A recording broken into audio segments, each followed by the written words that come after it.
샬롬. 오늘은 종려주일입니다. 그리고 오늘부터 이제 고난주간이 이어집니다. 복음서에 의하면 예수님은 종려주일 일요일에 예루살렘에 입성하시고 금요일에 십자가 처형을 당하시고 그리고 일요일에 부활하셨습니다. 다음 주 부활주일을 맞이하기 전에 저는 오늘 종려주일부터 일주일을 어떻게 보내야 할지 그렇게 묵상할 수 있는 그런 설교를 준비했습니다. 우리가 함께 그러므로 묵상할 말씀은 마가복음 10장 45절 그리고 누가복음 19장 10절입니다. 제가 낭독하겠습니다. 인자가 온 것은 섬김을 받으려 함이 아니라 도리어 섬기려 하고 자기 목숨을 많은 사람의 대속물로 주려 함이니라. 인자가 온 것은 잃어버린 자를 찾아 구원하려 함이니라. 아멘. 오늘 이 말씀을 가지고 우리가 과연 예수님은 어떤 마음가짐을 갖고서 그 삶을 마지막을 보내셨는지, 이 종려주일부터 그리고 십자가 처형에 이르기까지 무슨 일이 있었는지 간략하게 복음서의 내용을 살핀 다음 우리가 예수님이 그 스스로를 대속물로 내어주었다는, 오늘 우리가 이제 방금 읽은 그 본문의 말씀에 그 죽음의 의미에 대해서 같이 묵상하면 좋겠습니다. 우리가 예수님이 유월절을 지키기 위해 예루살렘에 몇 번 갔는지 정확하게 알 수는 없지만 공관복음에 의하면 예수님이 이 공생애를 시작하시고 나서 단 한 번, 그러니까 처음이자 마지막으로 예루살렘에 가셨다고 말해주고 있습니다. 모든 유대인은 사실 매년 이렇게 이제 유월절 명절을 지키기 위해서 원칙적으로는 예루살렘에 이제 가야 했겠지만 그게 쉬운 게 아니었겠죠. 생계를 다 제쳐두고 그 멀리 여행한다는 게 일반적인 어떤 사람에게 가능한 일은 아닙니다. 거기다가 이 집을 나온 일용직 노동자이자 순회 설교자인 어떤 그 삶을 살았던 예수님 같은 경우는 유월절을 매년 지킬 수가 없었을 거예요. 갈릴리에서 아마도 사람들을 모으고 그리고 이제 인기도 얻어서 그제서야 후원을 받아서 이제 아마 갈 수 있지 않았을까, 이렇게 이제 생각을 해 봅니다. 이 종려주일이란 예수님이 예루살렘 입성하실 때 그때 이제 나귀를 타고 들어가셨는데 예루살렘 거주민들이 이제 종려나무 가지를 흔들고 예수님을 이제 호산나 하면서 이제 맞이하셨다는 그 복음서의 유래로부터 나오는 그 표현입니다. 이제 예수님이 이제 예루살렘 입성하실 때 사람들이 종려나무 가지를 흔들었다라고 해서, 그러니까 일종의 우리로 치면은 뭐 이제 화려한 어떤 그 뭔가 이제 그런 것들을 흔든 거죠. 깃발 같은 거를.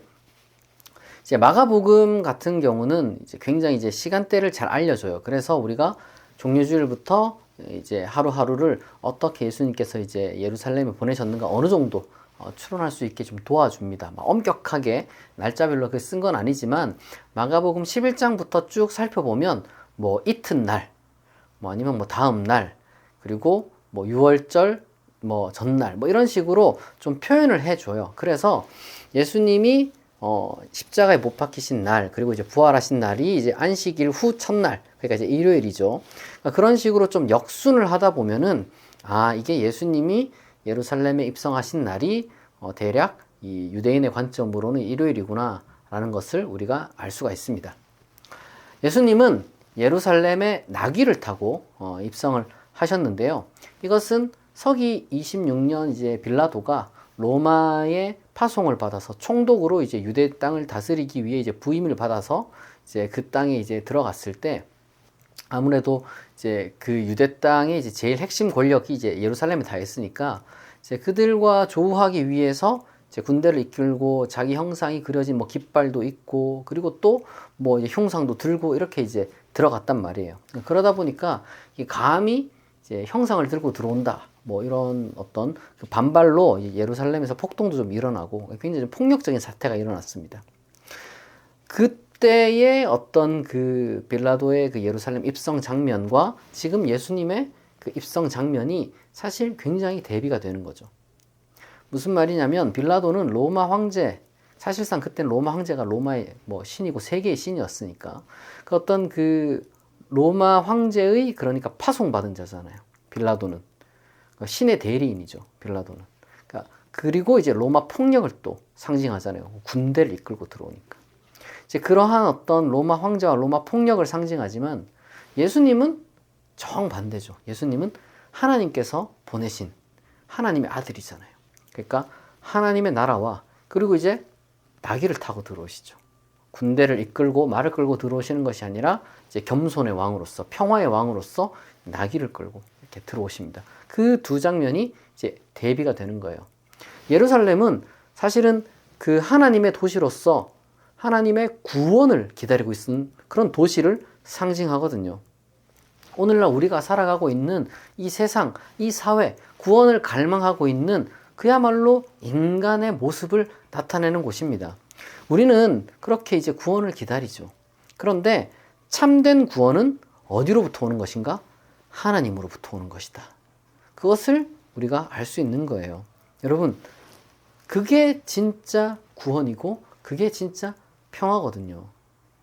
물론 인간적인 것도 가치가 있습니다. 인간적인 모든 것이 다 가치가 있죠. 그리고 어느 정도 그런 것들이 또 평화와 어느 정도의 평화, 어느 정도의 구원을 가져올 수는 있지만 궁극적으로 이 로마는 인간적인 어떤 모든 것은 회개를 하기보다는 정당화를 하는 그런 모습을 보이고 자기 희생보다는 전쟁의 승리를 추구하는 그 모든 것이 그 과정 중에 들어가 있습니다.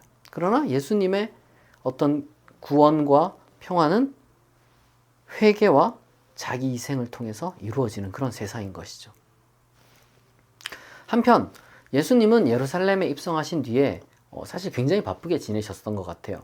우리가 복음서 내용을 보게 되면 예수님의 어떤 그 삶이 굉장히 균등하게 분배되어 있다고 이제 생각할 수 있지만 실제로 내용을 들여다보면 거의 많은 내용, 절반 정도의 내용, 뭐 이제 절반까지는 아니더라도 거의 뭐 한 3분의 1 이상은 다 이 예수님의 마지막 일주일 예루살렘에서의 일에 이제 집중이 많이 되어 있습니다. 마가복음이 특히 그래요. 그런데 그 많은 일들을 그래서 이제 여기서 다 다룰 수는 없고 이제 한마디로 딱 압축해서 요약하자면 예수님이 무엇을 하셨느냐? 예루살렘의 모든 것을 전부 하나님의 이름으로 비판하셨습니다. 예루살렘의 엘리트들 그리고 예루살렘의 체계가 모두 다 부패했다는 거예요. 그 모든 것이 하나님의 뜻을 왜곡하고 하나님의 뜻을 실천하지도 않고 그러므로 열매도 하나도 없었던 거예요. 오히려 열매를 맺기는커녕 마치 거머리처럼 하나님께서 가장 돌보라고 말씀하신 그 고아와 과부, 특히 이제 그 과부의 가산을 집어삼키면서 자기 배만 불린다 이렇게 비판하셨습니다. 로마 제국의 이념에 맞서서 하나님의 나라를 가르쳐야 할 그 예루살렘이 로마 제국의 이념에 오히려 동화되었던 거죠. 이걸 우리가 나쁜 식으로 표현하면, 나쁘게 표현하자면 이 세속화됐다는 거예요. 그러니까 우리가 어떤 전통 종교와 어떤 세속 철학과 대비하는 그런 의미가 아니라 아주 이 천박하게 됐다는 거예요. 근데 왜 그렇게 되었을까? 그 예루살렘에 여러분 그 대제사장들, 뭐 서기관들 이런 사람들 똑똑한 사람들 아닙니까? 누구보다 소위 막 경건하다고 불리는 사람들 아닙니까? 근데 왜 그 사람들이 그렇게 됐느냐? 사실 이유가 뭐 별로 그렇게 어려운 게 아니에요. 그게 달콤했기 때문입니다. 돈을 벌고 사람들 적당히 혹세무민하면은 존경도 받고 그러니까 마다할 이유가 없었던 거죠. 어쨌거나 그렇기 때문에 정작 그들은 하나님도 사랑하지 않았고 하나님의 백성도 돌보지 않았습니다. 오늘날 한국 교회는 과연 혹시나 이 예루살렘 같지는 않은지 돌아볼 필요가 있습니다. 진정으로 이 한국 교회가 하나님을 찾고 있는지 우리가 이제 진지하게 반성을 해보는 그런 어떤 진중한 시간이 되어야 되는 거예요. 예수님은 무화과 나무를 저주하셨고 성전에서 소란 피우시면서 소위 이제 성전 청결이라고 불리는 그런 퍼포먼스를 하셨거든요. 예수님은 그러니까 제물을 막 이게 희생제물, 제사를 지내야 되니까 막 제물 장사하기도 하고, 그 다음에 이제 헌금을 해야 되는데 이제 형상 있는 동전 갖고는 헌금을 못 한단 말이에요. 그러니까 이제 동전 바꾸는 환전하는 사람들, 뭐 이런 사람들 있었는데 다 내쫓았어요. 그리고 뭐 이렇게 막 비둘기나 이렇게 이제 재물 이렇게 진열한 상도 그냥 다 엎어버리고. 그리고 근데 예수님께서 뭐라고 말씀하시냐 그러면 이렇게 말씀하셨어요. 기록된 바 내 집은 만민이 기도하는 집이라 칭함을 받으리라고 하지 아니하였느냐? 너희는 강도의 소굴을 만들었다. 강도의 소굴을 만들었다. 예수님의 탄식을 하시는 거죠. 예수님이 예루살렘에서 일말의 희망을 아마도 이제 그래도 바라지 않았겠습니까? 그런데 이제 눈으로 보니까 일말의 희망도 없는 거죠. 하나님의 뜻이 이런 게 아닌데 오로지 그냥 보여주기식 종교의식에 모든 게 다 집중되어 있었던 거예요. 그러한 보여주기식 종교의식을 문제는 이 강압당한 하층민들이 있는 거죠. 그 사람들은 아무것도 모르니까. 그래서 그 사람들은 늘 정죄당하는 거예요. 종교의식을 똑바로 지켜야지 못했다고. 그러니까 늘 마음속에 죄책감이 있는 거죠. 그래서 이 사람들이 바라는 건 별거 없었어요. 그저 조금이라도 하나님께 복을 받고 그 저주받은 대제사장들과 서기관들이 저주받았다고 하는 자신들의 삶에 있어서 조금이라도 뭔가 이제 나은 삶을 정말 누리고 싶어서, 정말 하나님한테 조금이라도 사랑받고 싶어가지고 어떤 식으로든지 하나님의 어떤 그 복을 누리고 싶어가지고 피땀 흘려 모은 재산을 그러한 종교의식에 싹 다 이제 쏟아 부어야 한다고 그렇게 믿어왔던 거예요. 그 사람들이 근데 어떤 사람들입니까? 로마에 착취당하고 있던 사람들이었어요. 그런데 그러한 사람들이 하나님 로마로부터 이 저주로부터 나를 구원해 주시옵소서 하는 마음으로 예루살렘에 또 착취를 당하는 거예요. 자기네들은 그게 착취인 줄도 모른 채 로마에 착취당하고, 로마에서 구원을 받으려면 뭘 해야 되느냐? 예루살렘에 내가 착취를 당해야 되는 식으로 자기를 내어주어야 한다라고, 그것밖에 몰랐던 그런 안타까운 사람들이었습니다. 여러분, 그걸 예수님이 눈으로 목격을 했는데 참을 수가 없는 거예요. 당연히 참을 수가 없겠죠. 예수님이 그걸 어떻게 참습니까? 그래서 예수님 눈에 들어왔던 게 한 과부였어요. 두 렙돈을 넣는 과부. 여러분, 과부가 남편 없는 사람이잖아요. 남편 없는 사람이 여러분 어떤 식으로 돈을 벌었을까? 그냥 어떻게 정말 상상할 수 없는 그 정말 인생을 갈아가지고 만든 그 돈. 근데 그게 전 재산이었대요. 피땀 흘려 모은 전 재산을 다 긁어 모아가지고 6월달에 예루살렘에 온 거예요. 정말 평생 이 한번 올까 말까 한 여행길에 올라가지고 남편 없이 아마 고생하면서 벌은 그 돈을 예루살렘에 헌금함에 전부 다 넣는 겁니다. 예수님이 이 과부가 전 재산을 넣었다고. 도대체 그럼 과부는 왜 그랬을까? 왜 과부가 그랬죠? 그게 최소한의 금액이었기 때문에 그래요. 과부한테는 전 재산인데 서기관들은 그 정도는 돈을 내야 된다고 가르쳤기 때문에 그만큼 넣은 거예요. 그렇게 말도 안 되는 법을 서기관들이 만들었기 때문에 과부들이 그렇게 했던 겁니다. 그래서 예수님은 탄식하시면서 서기관들을 향해서 과부의 가산을 삼키는 자들이다, 이렇게 이제 비난하셨죠. 그리고 여러분, 과부의 헌금은 그 당시 때 이제 예루살렘 어떤 그 정축이라든지 어떤 예루살렘 그 건축과 관련돼서 이제 많이 돈이 쓰였는데, 그러니까 일종의 건축 헌금을 한 거예요.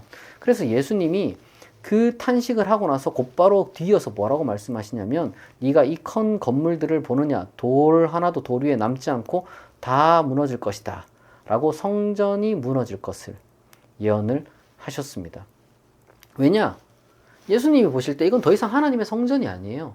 이거는 그냥 느부갓네살의 신상이랑 똑같은 거예요. 그러니까 하나님의 신성한 돌이 와가지고 다 그냥 무너뜨려 버려야 되는 그러한 아주 악한 건물이었던 거죠. 가망이 없는 예루살렘을 향해서 예수님은 탄식하시고 괴로워하셨습니다. 그럼에도 예수님은 예루살렘에서 나오지 않고 끝까지 유월절을 지키겠다고 제자들과 함께 모여서 이 목요일에 유월절 식사를 하셨습니다. 뭐 비록 제자들이나 예수님이나 돈이 많지 않았기 때문에 유월절 어린 양을 잡지는 못했고 그냥 조촐하게 빵과 포도주만으로 제자들과 함께 식사를 나누셨습니다. 왜 굳이 예수님이 예루살렘에 남아 있을까? 뭐 이런 생각이 좀 들 수도 있지만 복음서는 예수님이 단순히 유월절 명절을 지키기 위해서 올라간 것이 아니라고 아주 명시적으로 이야기를 하고 있습니다. 예수님이 예루살렘에 유월절에 유월절에 예루살렘에 간 이유는 예루살렘 엘리트들을 살피기 위해서, 그리고 가장 많은 사람들이 온 그날, 그때에 그 장소에서 하나님 나라를 선포하기 위해서 그들을, 그리고 이제 필연적으로 그 과정 중에 그들과의 어떤 그 갈등이 이제 예시되어 있다라는 것을 이미 여러 번 이야기를 해 주셨습니다. 그러니까 예수님은 예루살렘에 가기 전에 이미 제자들에게 가이사랴 빌립보에서 이제 자기 자신의 어떤 그 정체성을 밝히신 뒤에 3번이나 말씀하셨다고 그래요. 3번이나. 나는 죽으러 간다. 나는 예루살렘에 죽으러 간다. 3번이나 말씀하셨습니다. 복음서라는 것이 물론 이미 이제 어떤 사건이 일어났는지 다 결과를 알고 난 다음에 쓴 거기 때문에 비록 복음서 내에선 예수님이 대제사장들과 서기관들에 의해서 죽임을 당하고 다시 살아날 것이라고 굉장히 구체적으로 예고했다라고 되어 있지만 아마도 예수님은 이 유월절과 같이 어떤 많은 유대인들이 이제 모인 그 날에, 그리고 이제 그 예루살렘이라는 그 장소에서 이제 하나님 나라를 자기가 선포하게 되었을 때 아무래도 예루살렘 중심의 어떤 그 유대 종교와는 다른 것을 본인이 이제 선포를 했기 때문에 그러한 선포가 예루살렘에서 퍼져나갈 때는 필연적인 어떤 그 갈등이 있을 것이라고 이제 각오를 이제 하셨을 겁니다. 그러니까 예수님은 유월절 명절이라는 것이 이제 하루 딱 하는 게 아니라 이제 일주일 동안 이렇게 진행된단 말이에요. 그러니까 예수님의 그 유월절 명절 기간 동안 최대한 많은 사람들에게, 그러니까 뭐 사람이 많으면 한 장소에서 얘기를 해도 못 듣는 사람도 있으니까 이제 계속해서 이제 몇 날 며칠 사람이 있는 동안 이제 가장 사람이 많을 만한 장소에서 설교를 하셔야겠겠죠. 그것을 위해서 끝까지 예수님께서는 명절 끝날 때까지 이제 그 자리를 지키려고 하셨던 거죠. 식사 자리에서도 아마 하나님 나라에 관한 꿈을 이제 말씀하셨던 것 같습니다.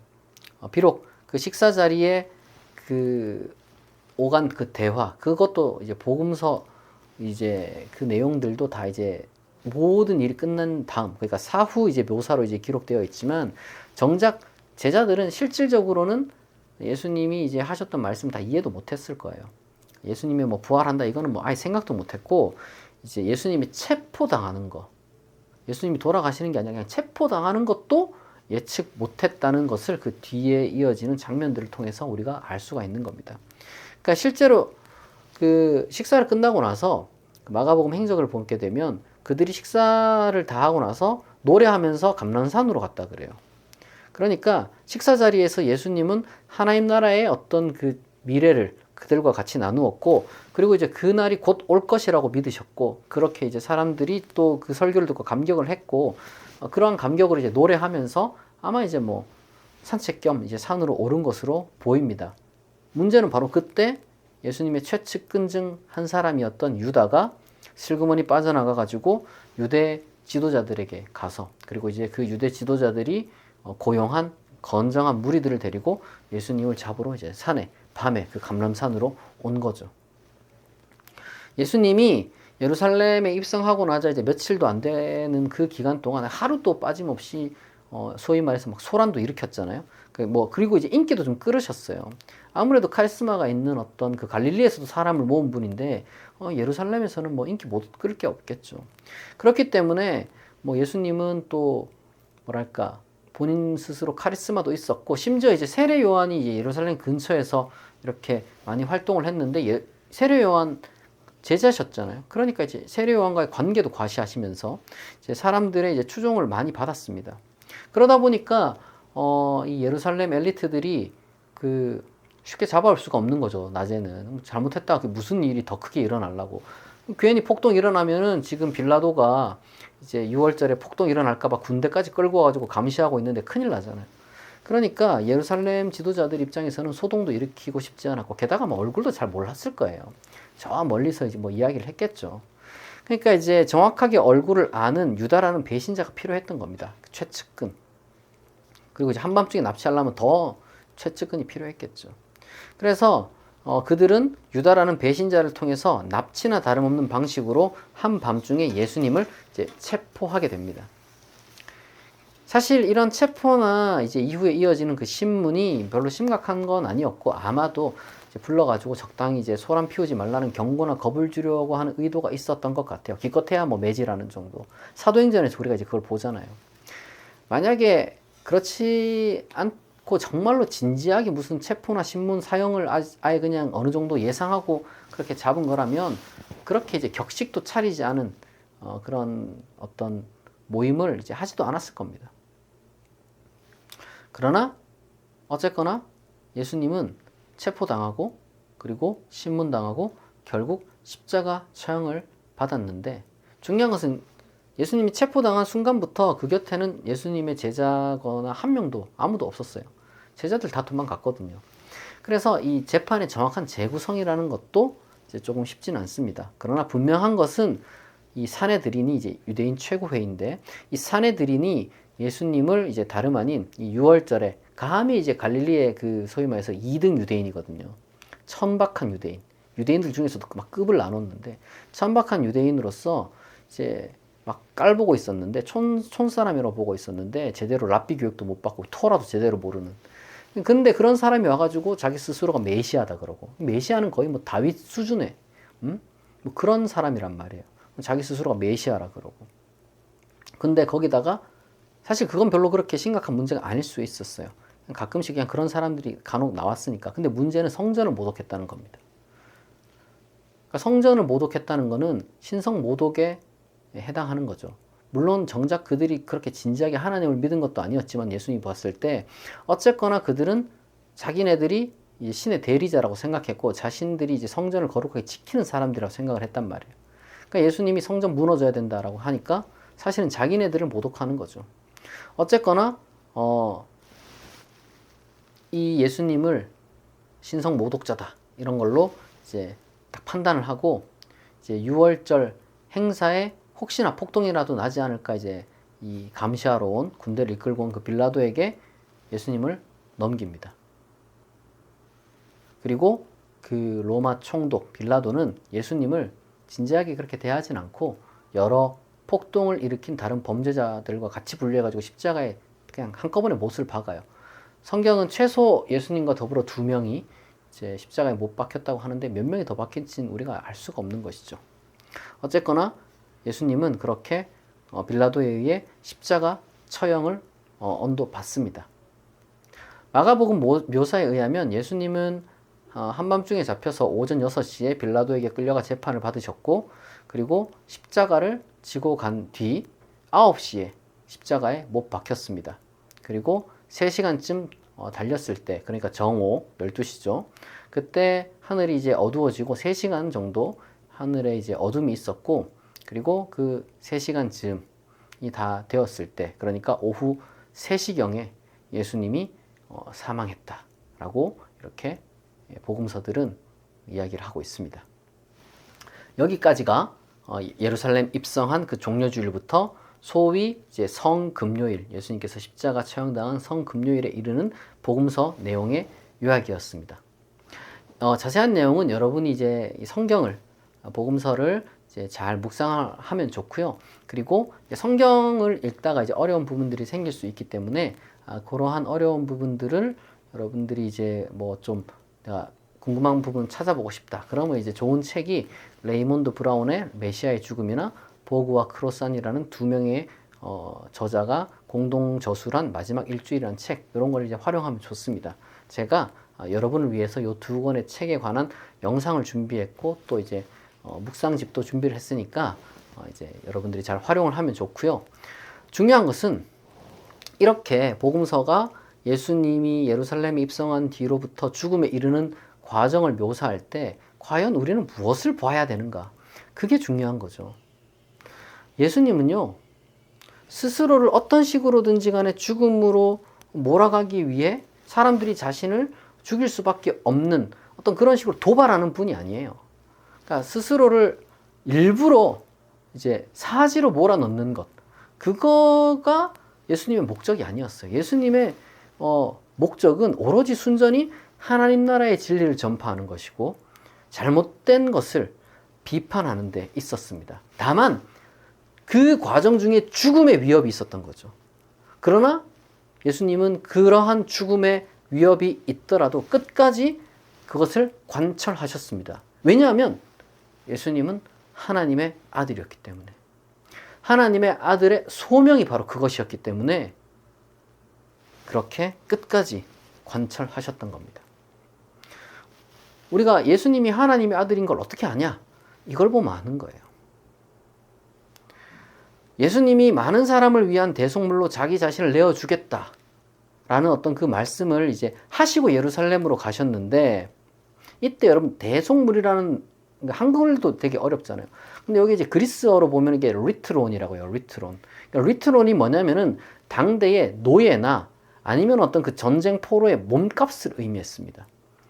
그러니까 이게 뭔가 해방시킬 때 필요한 돈, 해방시킬 때 필요한 돈. 그게 이제 대속물입니다. 쉽게 말해서 한 사람이라도 억압으로부터 해방되어서 하나님 안에서 진정한 자유를 누릴 수 있도록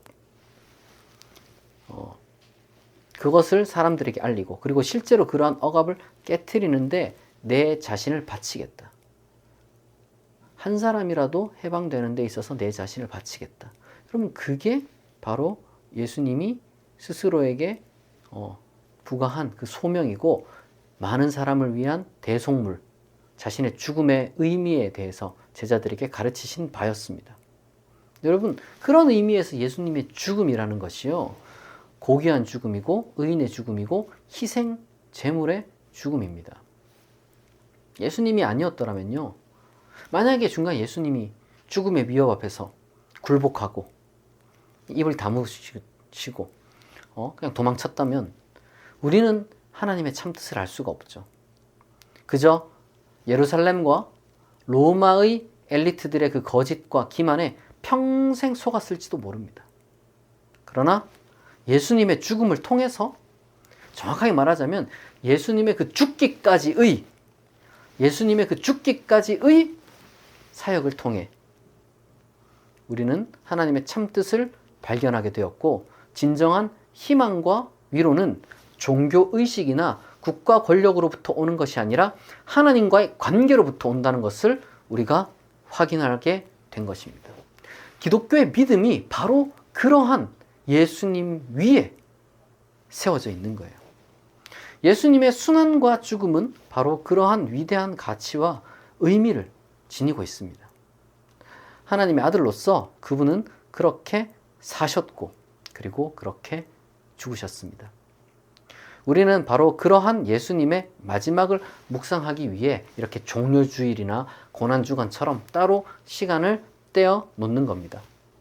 예수님이 무엇 때문에 죽었는지, 그리고 왜 그렇게까지 하셔야 했는지, 그리고 예수님의 그 진정한 죽음의 의미가, 그 순환의 의미가 무엇인지 우리는 잊지 말아야 됩니다. 왜냐하면 우리는 예수님을 따르는 예수님의 제자이자 그리스도인이기 때문에 그래요. 여러분, 일주일간 예수님의 그 삶의 행적을 우리가 묵상하고, 과연 우리는 하나님의 뜻을 진정으로 구하고, 그리고 또한 바로 그 하나님의 뜻에 따라 우리가 살려고 노력했는지, 그리고 바로 그 하나님 나라의 가치를 우리가 진정한 우리의 목적으로 우리가 삼고 있었는지 반성하고 성찰하고 어떤 숙고하고, 그리고 무엇보다 예수님의 그 죽음까지 각오한 그 용기와 희생에 감사하는 마음을 갖는 그런 한 주가 되기를 바랍니다. 같이 기도하겠습니다. 자비하신 하나님 아버지, 오늘 종려주일을 맞아 우리는 예수님께서 예루살렘에 입성하신 것을 기념하며 예수님의 고난과 십자가 죽음을 묵상합니다. 예수님께서는 섬김을 받으러 오신 것이 아니라 섬기러 오셨고, 또한 많은 사람의 대속물로 자신의 목숨을 내어 주셨습니다. 우리가 예수님의 고난에 참여하여 예수님께서 우리를 위해 이루신 구원을 더욱 깊이 깨닫고 또한 우리가 무엇보다 하나님께 더 가까이 나아가는 그런 귀한 시간이 되게 하옵소서. 예수님의 죽음을 통해 하나님의 참뜻을 발견하고 진정한 희망과 위로가 하나님과의 관계로부터 온다는 것을 우리가 확신하게 하여 주옵소서. 예루살렘의 엘리트들과 같이 우리가 하나님의 뜻을 왜곡하지 않게 하시고 우리가 실천하지 않고 열매 없는 삶을 살지 않은지 우리 스스로를 돌아보게 하옵소서. 우리가 하나님의 성전으로서 하나님의 뜻을 따라 거룩하고 정결한 삶을 살게 하여 주옵소서. 이 고난주간 동안 우리가 예수님의 십자가를 바라보고 우리의 죄를 회개하고 예수님의 부활을 소망하게 하여 주옵소서.